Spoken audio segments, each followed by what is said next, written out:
All right, so are you ready to dive into this list of 99 words? It's supposed to be like the most useful words for daily conversation.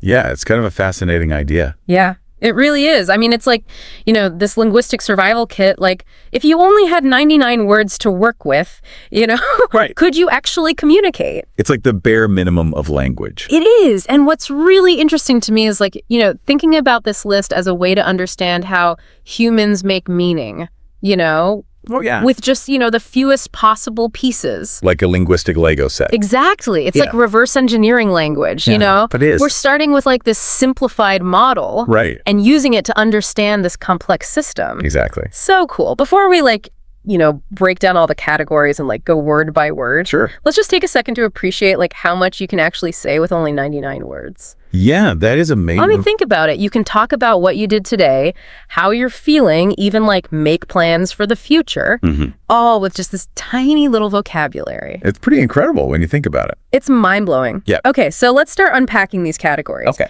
The first one is greetings. Right. And I immediately was like, why include both hello and hi?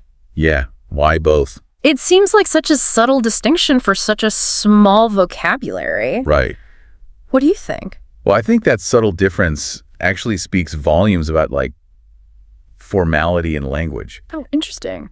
Hello is generally considered more formal. Hi is a more casual. It's a really simple choice, but it can kind of signal a lot about the relationship between speakers. Yeah, it's like choosing your weapon linguistically speaking. That's a good way to put it. You don't want to use the wrong level of formality in the wrong situation. Exactly. So even in the stripped down vocabulary, it seems like social nuance is still really important. Yeah, definitely. Okay, let's move on to actions. Okay. And right away, I'm intrigued by make and do. Oh, yeah. They seem super basic, but like, I feel like there's so much hidden complexity there. Well, they're like the Swiss Army knives of language. Yeah. And I think it's a clue to how language evolves. Right. You start with these really broad verbs like make and do. But then as societies get more complex, you need more precise words. Right. But we still hang on to those multi-purpose verbs because they're just so useful. It's like they're carrying the weight of all those more specific verbs within them. Exactly. Instead of saying construct or manufacture, we can just say make. Right. Okay, moving on to descriptions. Right. This is where I got really interested. Okay. Because there are a lot of words for emotions on this list. Happy, sad, tired, hungry, thirsty. Why prioritize feelings so much? Well, think about it. Being able to communicate basic needs like hunger and thirst. Those are essential for survival. Yeah. And emotions like happiness or sadness, they're really powerful signals. Yeah. They can influence how other people interact with you. Right. So in a way, they're just as important as actions or objects when you're trying to get your point across. It's not just about conveying information. Right. It's about expressing your internal state. Exactly. Which can be super crucial for navigating social situations. Definitely. All right, next up we have time and frequency. Hey. And what I find fascinating about this category Yeah. is how it highlights like the human struggle to understand something that is actually really abstract. Oh. Time. It's true. Time is a weird one. Yeah. It's like these basic time concepts aren't as straightforward as they seem. I know. We humans, we perceive and organize time in a way that's like unique in the animal kingdom. Right. We use language to create a framework for understanding something that's inherently intangible. And here, with just a handful of words, always, sometimes, never, we have a whole system for expressing like complex ideas about, when things happen, how often they happen. Right. It's like building a whole universe of time with just a few linguistic Legos. Yes, that analogy. Right. It really is. It's a testament to the power of language to make sense of the world around us. Totally. And it highlights how even seemingly simple words can carry a lot of weight. Absolutely. Speaking of which, let's move on to the category of places. Okay. What immediately jumped out at me here is the word workplace. Okay. But there aren't any specific jobs listed. Right. And it made me think, is this a reflection of how work is viewed in modern society? That's a really interesting observation. I mean, workplace is a much more generalized space than, say, farm or factory. Yeah. This could indicate like a shift towards a world where work happens in a variety of settings. Okay. And, of course, language adapts to reflect these societal changes. So this seemingly simple word choice might actually be a clue about the intended audience for this list. Interesting. Someone navigating a more, modern, fluid work environment. Yeah. But before we get too far ahead of ourselves, I'm really curious to dig into what's missing from this list, because it's often the omissions that are the most revealing, wouldn't you say? Absolutely. What's left AUT of a language can tell us just as much as what's included. Sometimes that's where the real story is. It's like looking at the negative space in a painting, right? Yeah, sometimes that's where the real story is. Okay, so the first thing that jumps out at me is the lack of slang or informal language. Okay. This list is very proper and polite. Why do you think they made that choice? That's a good question. It seems like it would make it harder to like really connect with native speakers, you know? Well, I think slang is so hyper-specific to a time and place. This list seems to be aiming for like a timeless, almost international version of English. Okay. Something that would be understood across cultures. Right. And wouldn't sound dated in a few years. So it's like they're going for the most universally applicable version of English. Right. Even if it means sacrificing some of the, you know, richness and nuance of everyday speech. Exactly. It's interesting to think about the trade-offs, right? You gain clarity and broad understanding, but you lose some of the color and personality that slang can bring. For sure. And it raises an interesting question about the purpose of language itself. Oh, yeah. Is it primarily about conveying information clearly and efficiently? Right. Or is it also about expressing identity, Yeah. building relationships, Right. playing with the creative possibilities of words? All right. So we've talked about the missing slang, Right. but there's another omission that really struck me. The lack of abstract concepts. Okay. We've got love and hate, which seem pretty fundamental, but that's about it.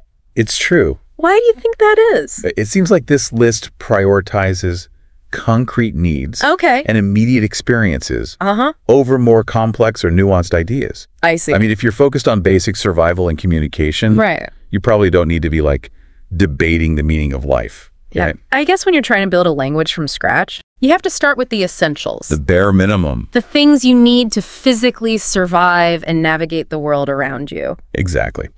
Okay, so let's move on to some of the categories that are included. Right. And questions feels like the most essential of all, wouldn't you say? Oh, absolutely. I mean, questions are how we learn, how we explore, how we connect with others on a deeper level. Couldn't agree more. They're fundamental to the human experience. For sure. And look at the words they've chosen. What, where, when, why, how. The classic 5 W's. It's like they're targeting the most fundamental aspects of our experience, like the nature of things, their location, their timing, their causes, and their methods. Yeah, it's like the building blocks of curiosity. Right. You know, those 5 W's, those are practically universal across languages. Wow. That tells us something about the fundamental ways that humans seek to understand the world. It's like we're hardwired for curiosity. We need to know the who, what, where, when, and why of everything. We do. Okay, let's move on to connectors. These are the words that link ideas together, right? Right, like the glue that holds language together. And the ones they've chosen, and but or because. So they're like the basic building blocks of logic and reasoning. Absolutely. They allow us to create more complex sentences. Right? To show cause and effect. Contrast ideas. Yeah. Offer alternatives. It's amazing how much nuance you can add with just a handful of words. It really is. Okay, so then we come to the miscellaneous category. Right. This one feels a bit like a catch-all. It does. A little bit of everything. But like they're acknowledging that even in a simplified vocabulary, we still need ways to talk about the things that matter most to us. Right. Our relationships, our values, our place in the world. Yeah, we've got thing which is about as general as it gets. Right. But then you've got life, world, friend, family. Interesting how they grouped those concepts together. It is. It suggests an awareness of the interconnectedness of our experiences. Right. Even in a very basic vocabulary. And then, of course, there's words like money car house. Yeah. I can't help but wonder if that reflects a certain emphasis on material possessions. Perhaps. Or maybe just the practical realities of daily life in many cultures. True. But it also speaks to the need for language to evolve alongside our technological advancements. Okay. As we create new things, we need new words to describe them. So I think we've done a pretty thorough job unpacking this list. I think so. We've talked about the choices they made, the words they included, the ones they left out, It's really given us a fascinating glimpse into the essential elements of communication, hasn't it? I think so. It has been a really enriching exploration. It has. And I think what's most striking is how this seemingly simple list of 99 words has sparked so many big questions. Yeah, it really makes you realize that language is so much more than just like a set of words. It is. You know, it's a living, breathing system that's constantly evolving. It really is. And reflecting the world around us. Okay, so we've gone like deep into the nitty-gritty of this list. We've analyzed categories, debated word choices, pondered the missing pieces. But what does it all mean for you, the listener? What can you take away from this deep dive? I hope it's given you a new appreciation for the power of language. Right. Even with just 99 words, you can express a surprising range of, thoughts, feelings, experiences. Yeah. It's kind of a reminder that sometimes simplicity can be a strength. And it makes you think, like, what if you were building your own list of essential words? What would it look like? What words would you choose? What would those choices say about you? That's a great exercise for the listeners. It is. To think about the words you use most often. Yeah. The ones that feel indispensable in your daily life. Because language is so personal. It really is. It's not just about conveying information. It's about expressing who we are. Yeah. How we see the world. Right. What matters most to us. Exactly. By paying closer attention to the language we use the words, we choose the way we string them together. I think we can gain a deeper understanding of ourselves and our place in the world. Totally. So there you have it, our deep dive into the world of essential vocabulary. It's been a blast exploring this list with you. It has been. And hopefully we've left you with some new insights about language communication. And maybe even a little about yourself. And remember, this is just the beginning. The exploration of language is a lifelong journey. It is. So keep asking questions, keep learning. Keep playing with words. And most importantly, keep talking.